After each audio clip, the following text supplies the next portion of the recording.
नमस्कार। राज्य शिक्षा शोध एवं प्रशिक्षण परिषद बिहार पटना में आपका पुनः स्वागत है। बच्चों, आज की कक्षा में हम कक्षा 11वीं की विषय हिंदी के गद्य खंड के पाठ संख्या 6 जो कि मेरी वियतनाम यात्रा नामक एक यात्रा वृत्तांत है और उसके लेखक हैं भोला पासवान शास्त्री जी के पाठ के कुछ महत्वपूर्ण बिंदुओं को जानेंगे। चूँकि पिछली 2 कक्षाओं में जो कि भाग 1 एवं भाग 2 से कक्षाएं चली थी, उसमें हमने भोला पासवान शास्त्री जी के जीवन, उनके व्यक्तित्व, उनकी वियतनाम यात्रा संबंधी अनुभवों को जाना था। आज की कक्षा में हम कुछ महत्वपूर्ण बिंदुओं पर चर्चा करेंगे और पुनः पूरे पाठ को एक सरसरी निगाह से देख लेंगे और जान लेंगे। आइए देखते हैं। सर्वप्रथम बच्चों, हमें यह जानना चाहिए कि यात्रा वृत्तांत अगर पाठ में दिया गया है तो यह है क्या। आपके समक्ष लिखा भी हुआ है, आप देख सकते हैं कि यात्रा वृत्तांत गद्य साहित्य की वह विधा है जिसमें लेखक किसी स्थान की यात्रा का वर्णन रोचक शैली में करता है। यह मनोरंजन और ज्ञानार्जन के अतिरिक्त युवाओं को यात्रा के लिए प्रेरित भी करता है। अनेक ऐसे सांसारिक अनुभव होते हैं जो बिना यात्रा के अर्जित नहीं किए जा सकते। मेरी वियतनाम यात्रा भोला पासवान शास्त्री की पुस्तक वियतनाम की यात्रा से ली गई है। अपनी राष्ट्रीय अस्मिता और स्वतंत्रता के लिए लंबा अथक संघर्ष करने वाले देश वियतनाम के प्रति तथा उसके महान नेता हो ची मिन्ह के प्रति मन में गहरा सम्मान भाव था भोला पासवान शास्त्री के। एक अन्य महत्वपूर्ण बिंदु हम देख सकते हैं कि हो ची मिन्ह केवल वियतनाम के नेता नहीं, विश्व दृष्टा और विश्व विश्रुत हुए, अर्थात विश्व प्रसिद्ध हुए। भोला पासवान शास्त्री ने 40 वर्ष पहले की स्मृति को रेखांकित किया है। एक अन्य महत्वपूर्ण बिंदु में हम देख सकते हैं कि हो ची मिन्ह की विशेषता महामानव, मसीहा, फकीर और सव्यसाची से दी जाती है। भोला पासवान शास्त्री की पहली विदेश यात्रा मॉरिशस रही। बच्चों, हमने महत्वपूर्ण बिंदुओं को देखा और यह समझा कि गद्य साहित्य की एक विधा है यात्रा वृत्तांत, जिसमें यात्रा की जाती है और यात्रा के द्वारा कुछ ज्ञान अर्जित किए जाते हैं और अपने अनुभवों को लेखक साझा करता है। साथ ही साथ यह भी बात पता चली कि मेरी वियतनाम यात्रा भोला पासवान शास्त्री जी की पुस्तक वियतनाम की यात्रा नामक पुस्तक से ली गई है। उनकी पहली विदेश यात्रा मॉरिशस रही। आगे के कुछ महत्वपूर्ण बिंदुओं को हम देखते हैं। वियतनाम की यात्रा 10 दिन, यानी कि भोला पासवान शास्त्री जी ने वियतनाम की जो यात्रा की थी वह 10 दिनों की यात्रा थी। वियतनाम जाने के क्रम में बैंकॉक की यात्रा, उन्होंने बैंकॉक की यात्रा भी की। बैंकॉक से हानोई, जो कि वियतनाम की राजधानी है, वहाँ गए। तत्पश्चात एक महत्वपूर्ण बिंदु में आप देख रहे होंगे, आपके समक्ष है कि वियतनामी भाषा में होंग का अर्थ मार्ग और खोंग का अर्थ हवा होता है। होंग खोंग, होंग खोंग वियतनाम विमान का नाम था। मैंगकोंग नदी की चर्चा की गई है। मैकोंग नदी महागंगा नदी के नाम से भी जानी जाती है, जो कि तिब्बत से निकलकर लाओस, कंबोडिया में बहती है। वियतनाम की एक मशहूर नदी है रेड रिवर, और रेड रिवर के किनारे ही वियतनाम की राजधानी हनोई बसा हुआ शहर है। नारा का भी हमने महत्वपूर्ण बिंदु में जिक्र किया है कि जैसे ही भोला पासवान शास्त्री वियतनाम पहुंचते हैं, हनोई शहर में आते हैं, तो भारत और वियतनाम की मित्रता दृढ़ हो, यह वियतनामी भाषा में वहाँ के लोगों ने यह स्वागत किया और नारा दिया। तो बच्चों, महत्वपूर्ण बिंदुओं के माध्यम से हमने यह जाना कि यात्रा वृत्तांत गद्य साहित्य की किस प्रकार की विधा है, इसके अंतर्गत क्या क्या चीज़ें होती हैं। यह भी जाना कि हो चिन मिन्ह वियतनाम के एक सर्वप्रिय नेता थे और उत्तर वियतनाम के राष्ट्रपति भी बने। साथ ही साथ हमने यह भी जाना कि भोला पासवान शास्त्री वियतनाम की यात्रा 10 दिनों तक उन्होंने की थी और वे वहाँ के वियतनामी भाषा के भी कुछ शब्दों को यहाँ बताया है, जैसे हांगकांग विमान यात्रा थी और हुआ सेन की भी चर्चा की है जिसे कमल का फूल कहते हैं। साथ ही साथ उन्होंने कई अन्य भी चर्चाएं और अपने अनुभवों को इस यात्रा वृत्तांत के माध्यम से साझा किया।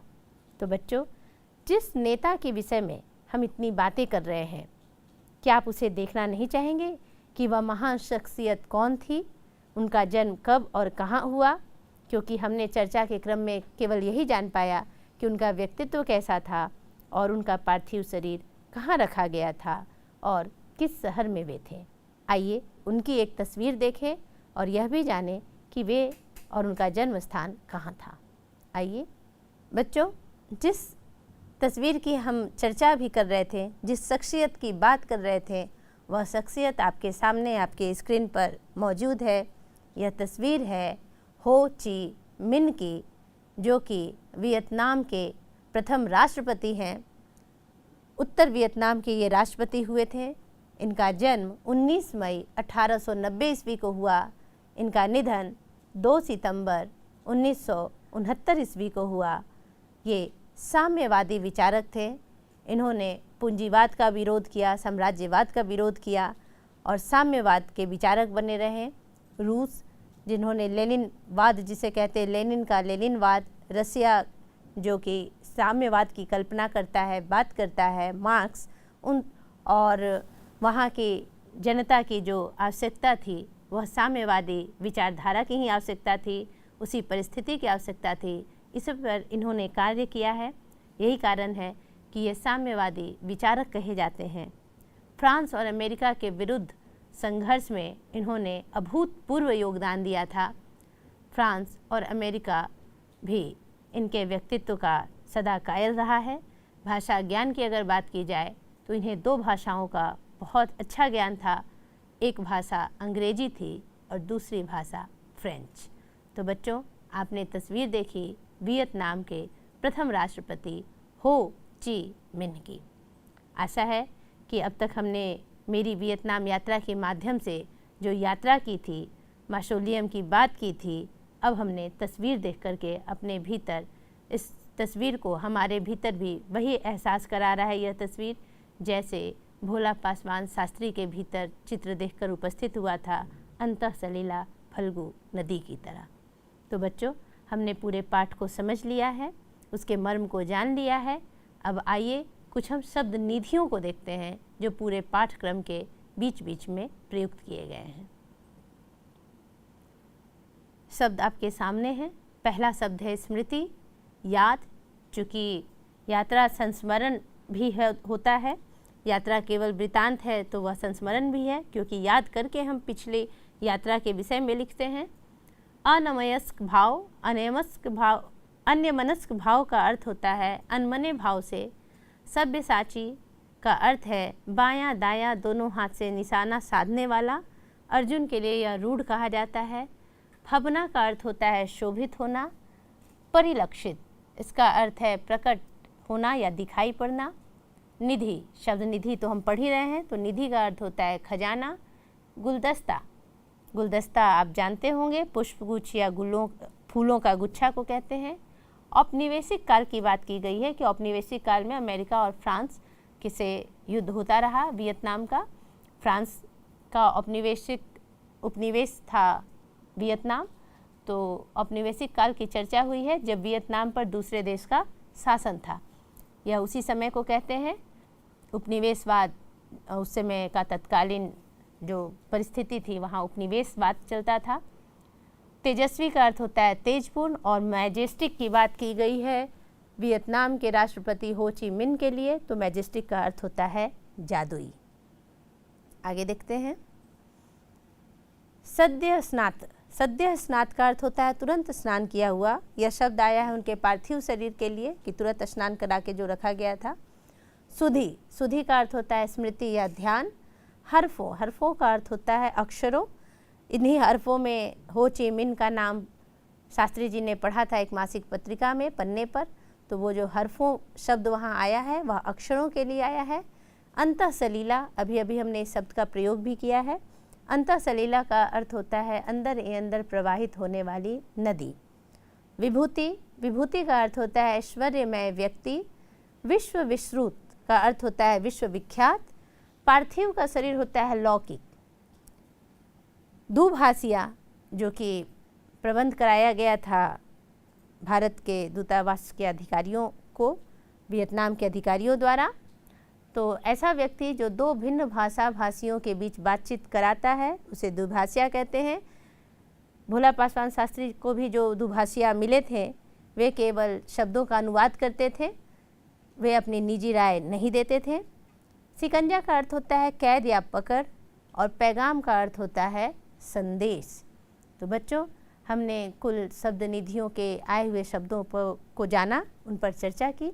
अब हमने अपने पाठ को कितना समझा है, कितनी समझ बनाई यात्रा वृतांत को लेकर, हो ची मिन्ह को लेकर, भोला पासवान शास्त्री के व्यक्तित्व को लेकर, हो ची मिन्ह जैसे बड़े आदर्श और बड़े नेता के विषय में जानकर हमने अपनी कितनी समझ बनाई है, इसको हम कुछ प्रश्न उत्तर के माध्यम से देखेंगे, जो कि आपके सामने एक एक करके आएंगे।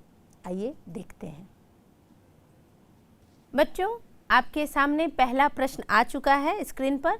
आप स्क्रीन पर प्रश्न देखेंगे। पहला प्रश्न है, मेरी वियतनाम यात्रा गद्य की कौन सी विधा है? इस पे हमने कई बार चर्चा भी की है। बिल्कुल सही उत्तर है आपका। उत्तर है यात्रा वृतांत। यात्रा शब्द इसमें जुड़ा हुआ है और उसी से गद्य की विधा भी नज़र आ रही है आपको, यात्रा वृतांत। आइए अब हम दूसरे प्रश्न की ओर चलते हैं। दूसरा प्रश्न है, मेरी वियतनाम यात्रा के लेखक कौन है? बिल्कुल सही कहा आपने। आपको स्क्रीन पर अर्थ भी दिख रहा है और तस्वीर भी दिख रही है, तो बिल्कुल सही है। तस्वीर के साथ आपने पहचान लिया है, जान लिया है। अर्थ है भोला पासवान शास्त्री। चलिए अब हम तीसरे प्रश्न की ओर चलते हैं। तीसरा प्रश्न है, भोला पासवान शास्त्री का जन्म कब और कहाँ हुआ? चलिए उत्तर देखें। उत्तर है 1914, बैरगाछी, जिला पूर्णिया, बिहार। बच्चों, जब आपको यह विकल्प में प्रश्न पूछा जाएगा तो उम्मीद है कि संभवतः विकल्पों में वियतनाम का नाम दे दिया जाए, हानोई का नाम दे दिया जाए, हो ची मिन्ह से जुड़े हुए उनके जन्म का तिथि दे दी जाए, इसलिए कि ताकि आप कितना अपनी समझ को आपने पक्का रखा है ये सोच के भी प्रश्न सेट किया जा सकता है। तो आप ध्यान रखेंगे, हो ची मिन्ह एक अलग व्यक्तित्व है, उनका एक अलग परिवेश है, उनका अलग जन्म स्थान है, और भोला पासवान शास्त्री ने उन पर लिखा है, इसलिए इनका जन्म स्थान और जन्म अलग है। तो जब आप इस पाठ को पढ़ेंगे तो दोनों को बिल्कुल, दोनों व्यक्तित्व को अलग अलग रख के पढ़ेंगे और हम उसी आधार पर उत्तर भी करेंगे। यहाँ आपने उत्तर देख लिया है। उत्तर है बैरगाछी, पूर्णिया जिला, बिहार। चलिए आगे देखते हैं। चौथा प्रश्न है, भोला पासवान शास्त्री बिहार के मुख्यमंत्री कितनी बार रहे? कितनी बार मुख्यमंत्री रहे हैं? चलिए उत्तर देखते हैं। उत्तर है 3 बार। मार्च 1968 से जनवरी 1972 तक भोला पासवान शास्त्री बिहार के 3 बार मुख्यमंत्री रह चुके हैं। बड़ा महत्वपूर्ण प्रश्न है, जरूर पूछा जाएगा। चलिए अब हम 5वें प्रश्न की ओर चलते हैं। 5वां प्रश्न है, भोला पासवान शास्त्री की प्रमुख कृति का नाम क्या है? ये आपको याद होना चाहिए क्योंकि पाठ का नाम भी इससे जुड़ा हुआ है और केवल इनकी एकमात्र कृति है। चलिए उत्तर देखते हैं। उत्तर है वियतनाम की यात्रा। बहुत साधारण सा है, मेरी वियतनाम यात्रा आपको पढ़ना है और पुस्तक का नाम है वियतनाम की यात्रा और एकमात्र इनकी पुस्तक है, इसलिए आप इसे अच्छे से याद रखेंगे। आइए अब हम अगले प्रश्न की ओर चलते हैं। अगला प्रश्न है 6ठा प्रश्न, मेरी वियतनाम यात्रा वृतांत कहाँ से ली गई है? कहाँ से ली गई है? चलिए देखते हैं। जी हाँ, उनकी एकमात्र पुस्तक है वियतनाम की यात्रा और इसी पुस्तक से लिया गया है मेरी वियतनाम यात्रा नामक यात्रा वृतांत। आइए अब हम 7वें प्रश्न की ओर चलते हैं। 7वां प्रश्न है, अपनी राष्ट्रीय अस्मिता और स्वतंत्रता के लिए लंबा अथक संघर्ष करने वाला देश कौन सा है? कौन सा देश है? निश्चित तौर पर हम इस पाठ को पढ़ रहे हैं तो इस पाठ से संबंधित ही होगा। उत्तर देखते हैं। उत्तर है वियतनाम। वियतनाम अपनी राष्ट्रीय अस्मिता और स्वतंत्रता के लिए लंबा और अथक संघर्ष करने वाला देश है। चलिए अब हम 8वें प्रश्न की ओर चलते हैं। 8वां प्रश्न है, हो ची मिन्ह किस देश से संबंधित हैं? बिल्कुल सही, आपका सही उत्तर है। आपने बिल्कुल सही अंदाज़ा लगाया है, बल्कि आपको कंठस्थ है। मैं ये कहूँगी वियतनाम के प्रथम राष्ट्रपति हैं, इसलिए ये हो ची मिन्ह वियतनाम देश से संबंध रखते हैं। ये उत्तर वियतनाम के राष्ट्रपति थे, प्रथम राष्ट्रपति। चलिए अब हम 9वें प्रश्न की ओर चलते हैं। 9वां प्रश्न है, मेरी वियतनाम यात्रा में भोला पासवान शास्त्री कितने वर्ष पूर्व का स्मरण करते हैं? यह शुरू में ही पंक्ति आई है। चलिए उत्तर देखते हैं। उत्तर है लगभग 40 वर्ष पहले।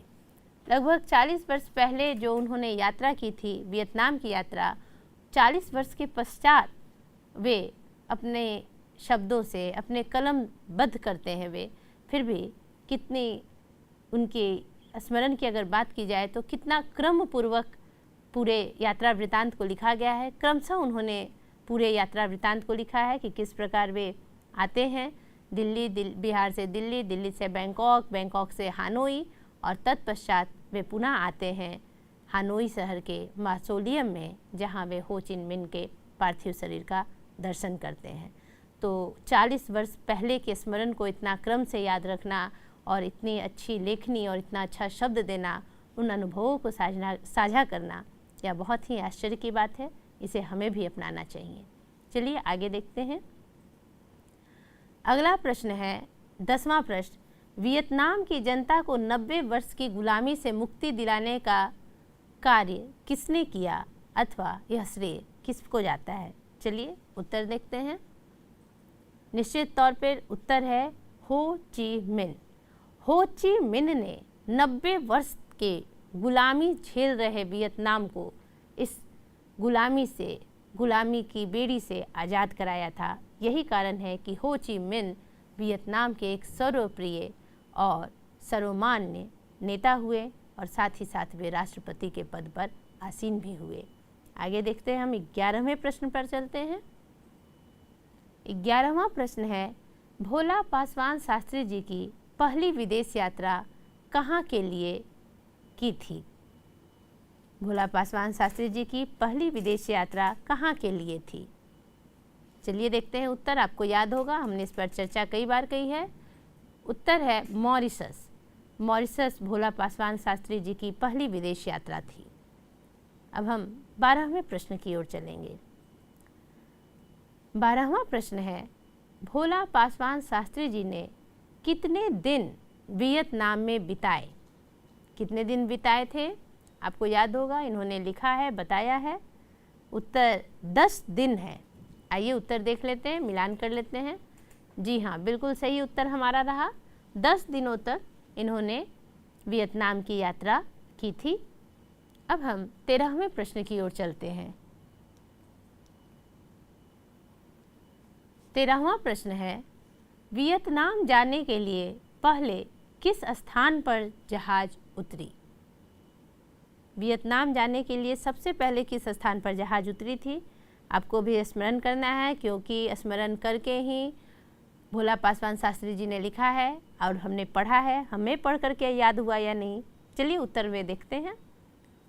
उत्तर है बैंकॉक। बिल्कुल आपको सही याद है कि बिहार से वे दिल्ली गए और दिल्ली से वियतनाम जाने के लिए सबसे पहले उन्हें बैंकॉक जाना पड़ा, क्योंकि दिल्ली से सीधी उड़ान वियतनाम के लिए नहीं थी, इसलिए पहले बैंकॉक उन्हें उड़ान भरनी पड़ी। चलिए अब हम 14वें प्रश्न की ओर चलते हैं। 14वां प्रश्न है, थाईलैंड और भारत के समय में कितने घंटे का फ़र्क है? बहुत अच्छा प्रश्न है। यह प्रश्न हमने पढ़ा था यात्रा वृत्तांत के क्रम में। मैंने ये भी बताया था कि समय का बड़ा हमारे अंदर उत्सुकता होता है कि हम अपने देश में हैं तो क्या बज रहा है और विदेश में लोग हैं तो उस समय क्या टाइम हो रहा है, और इसको कोट भी किया है शास्त्री जी ने। कितने घंटे का फ़र्क है? मुझे स्मरण है शायद 1.5 घंटे का। चलिए देख लेते हैं क्या है उत्तर। बिल्कुल सही उत्तर है, यानी मेरी भी स्मृति अच्छी है भाई। उत्तर है 1.5 घंटे का।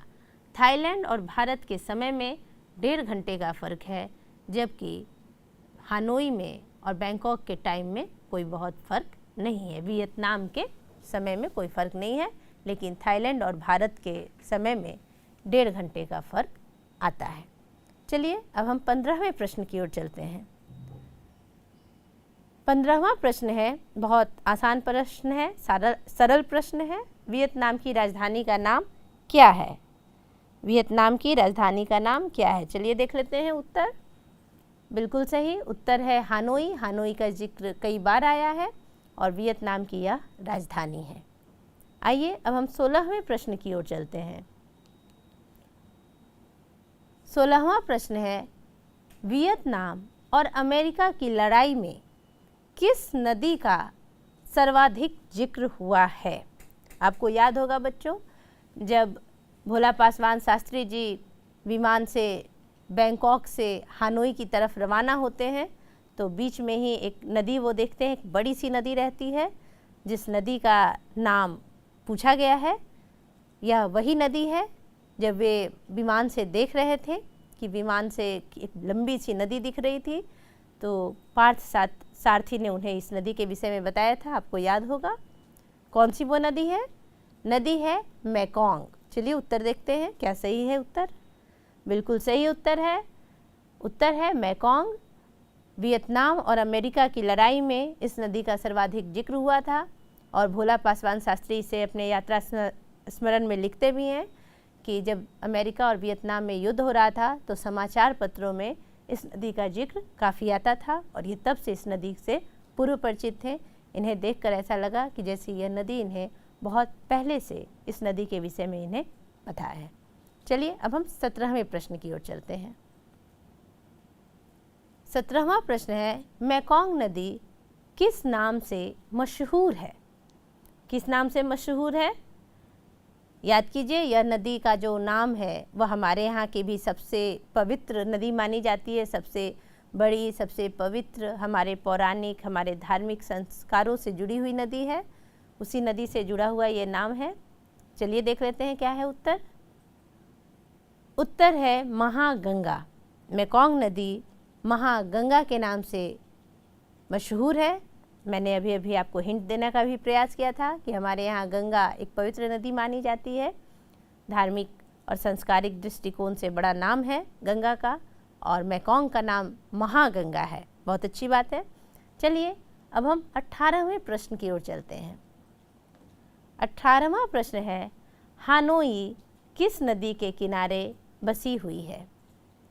किस नदी के किनारे बसी हुई है? याद कीजिए, क्या मेकोंग है? देख लेते हैं उत्तर।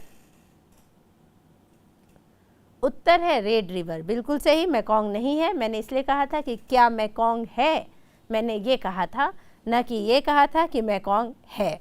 चूँकि हमें याद रखना है कि मेकोंग जो है वो तिब्बत से निकलती है, लाओस कंबोडिया की तरफ जाती है, तिब्बत से निकलकर लाओस कंबोडिया की तरफ बहती है और विमान से वे देखते हैं कि वे मेकोंग नदी को क्रॉस कर रहे हैं, मेकोंग नदी को पार कर रहे हैं, जो कि बैंकॉक से हानोई शहर की तरफ जाता है। लेकिन हानोई शहर की बात हो रही है और हानोई वियतनाम की राजधानी है जो कि रेड रिवर नाम की नदी के किनारे बसी हुई है। तो उत्तर क्या होगा? Red river. आइए आगे के प्रश्न को देखते हैं। आगे 19वां प्रश्न है, वियतनाम के लोग वियतनामी भाषा में क्या नारे लगा रहे थे? क्या नारे लगा रहे थे? आपको याद होगा, वियतनाम जब उतरते हैं भोला पासवान शास्त्री जी और उनके सहयोगी दल, तो भारतीय दूतावास के लोगों के स्वागत के लिए वियतनाम के दूतावास के लोग आते हैं और वहाँ पे साथ ही साथ वृद्ध और कुछ जवान और व्यक्ति खड़े थे, कुछ महिलाएं खड़ी थीं और उन्होंने नारा लगा रहा था। क्या नारा लगाया था? भारत वियतनाम की मित्रता दृढ़ हो। मुझे तो यही स्मरण है। देख लेते हैं उत्तर क्या है। बिल्कुल सही है उत्तर। उत्तर है भारत और वियतनाम की मित्रता दृढ़ हो। यह वियतनामी भाषा में यह नारा लगाया जा रहा था। आइए अब हम 20वें प्रश्न की ओर चलते हैं। 20वां प्रश्न है, झीलों और साइकिलों का शहर किसे कहा जाता है? बच्चों, यात्रा वृत्तांत की एक बहुत खूबी होती है कि यात्रा वृत्तांत हमें कई तरह की सूचनाएं भी प्रदान करता है, क्योंकि हम प्रत्येक जगह नहीं जा सकते, लेकिन कई लेखक हैं जो कई जगह गए हैं और जब वे रचनाएं लिखते हैं तो हम उसके माध्यम से भी इस ज्ञान को प्राप्त कर लेते हैं। ज्ञान घूमकर भी अर्जित की जा सकती है, पढ़ करके भी। इस ज्ञान को भोला पासवान शास्त्री जी ने यात्रा करके हासिल किया और हमने इस ज्ञान को यात्रा स्मरण को पढ़ के हासिल किया। आपको याद होगा, हानोई शहर को झीलों का शहर कहा जाता है, साथ ही साथ साइकिलों का भी शहर कहा जाता है। आइए उत्तर देख लेते हैं। बिल्कुल सही उत्तर है। 4-5 झीलें हैं हानोई में। वेस्ट लेक झील के पास भी जाते हैं और साइकिलों का शहर इसलिए कहा जाता है क्योंकि वहाँ साइकिल झुंड में झुंड चलते हैं। वहाँ ट्रक बस का राष्ट्रीयकरण कर दिया गया है। यही कारण है कि उत्तर जब दिया गया है तो झीलों और साइकिलों का शहर हानोई को कहा जाता है। आइए अब हम 21वें प्रश्न की ओर चलते हैं। 21वां प्रश्न आपके स्क्रीन पर आ चुका है। प्रश्न है, हो ची मिन का पार्थिव शरीर किस स्थल पर रखा गया था? याद कीजिए, बड़े ही शांत भाव से जाते हैं शास्त्री जी। सही उत्तर है मौसोलियम। हो ची मिन मौसोलियम में हो ची मिन का पार्थिव शरीर रखा गया था, जिसके दर्शन करने के लिए भोला पासवान शास्त्री जी नंगे पांव जाते हैं और माल्यार्पण करते हैं। आइए अब हम 22वें प्रश्न की ओर चलते हैं। 22वां प्रश्न है, हो ची मिन कितनी भाषाएं जानते थे? चूँकि वे वियतनाम के थे तो वियतनामी भाषा तो जानते ही होंगे क्योंकि वे उनकी मातृभाषा थी। इसके अलावा वे कौन सी 2 भाषाएं जानते थे? चलिए देखते हैं। उत्तर है फ्रेंच और अंग्रेजी। निश्चित है बच्चों, फ्रेंच जानना उनके लिए इसलिए आवश्यक था क्योंकि वियतनाम फ्रांस का एक उपनिवेश था, उपनिवेश राज्य था, उपनिवेश देश था, और जिसके कारण फ्रांस का आधिपत्य था और फ्रांस के आधिपत्य होने के कारण फ्रेंच भाषा भी बहुत अच्छे से जानते थे हो ची मिन। और अंग्रेजी तो संप्रेषण की भाषा थी ही, अंग्रेज़ों का राज्य सब जगह था ही। ब्रिटेन उस समय सबका, ब्रिटेन एक ऐसा देश था जिसने सारे देश को लगभग गुलाम बनाया है। कहा जाता है कि वहाँ कभी भी सूर्य अस्त नहीं हुआ क्योंकि जहाँ भी सूर्योदय होता था ब्रिटेन वहाँ उसका राज्य, उसका साम्राज्य रहता था। तो हो ची मिन फ्रेंच और अंग्रेजी दोनों भाषाओं को जानते थे। आइए अब हम 23वें प्रश्न की ओर चलते हैं। 23वां प्रश्न है, वियतनाम में कौन से 2 शब्द बहुत ही प्रचलित हैं? चलिए उत्तर देख लेते हैं। उत्तर है हो ची मिन, चूँकि वो नेता हैं सर्वप्रिय, और हुआ सेन। हुआ सेन का अर्थ होता है कमल का फूल। इन्हीं 2 शब्दों से पूरा यात्रा संस्मरण समाप्त भी हुआ है। हो ची मिन और कमल का फूल यानी हुआ सेन, ये 2 शब्द वियतनाम में बहुत ही प्रचलित हैं। आइए अब हम 24वें प्रश्न की ओर चलते हैं। 24वां प्रश्न है, हो ची मिन की तस्वीर किस तरह लेखक के हृदय को सींचती रही है? किस प्रकार सींचती रही है? चलिए देखते हैं। उत्तर है अंतःसलीला फल्गु नदी की तरह। बहुत ही अच्छे शैली में लिखा गया है यह यात्रा वृत्तांत, और उसी के क्रम में यह शब्द दिया है लेखक ने कि हो ची मिन की तस्वीर जब वह देखते हैं तो उन्हें एहसास होता है कि एक अंतःसलीला फल्गु नदी उनके भीतर प्रवाहित हो रही है। आइए अब हम 25वें और आखिरी प्रश्न की ओर चलें। प्रश्न आपके स्क्रीन पर आ चुका है। प्रश्न है, जिंदगी का हर कदम मंजिल है और इस मंजिल तक पहुंचने से पहले सांस रुक सकती है कथन किस पाठ से संबंधित है? क्या होगा उत्तर? निश्चित तौर पे हम जिस पाठ की चर्चा कर रहे हैं, जिस पाठ को पढ़ रहे हैं, उत्तर भी वही होगा। आइए उत्तर देख लेते हैं। उत्तर है मेरी वियतनाम यात्रा। यहाँ भोला पासवान शास्त्री जी कहते हैं कि ज़िंदगी का हर कदम मंजिल है और इस मंजिल तक पहुँचने से पहले सांसें रुक सकती हैं।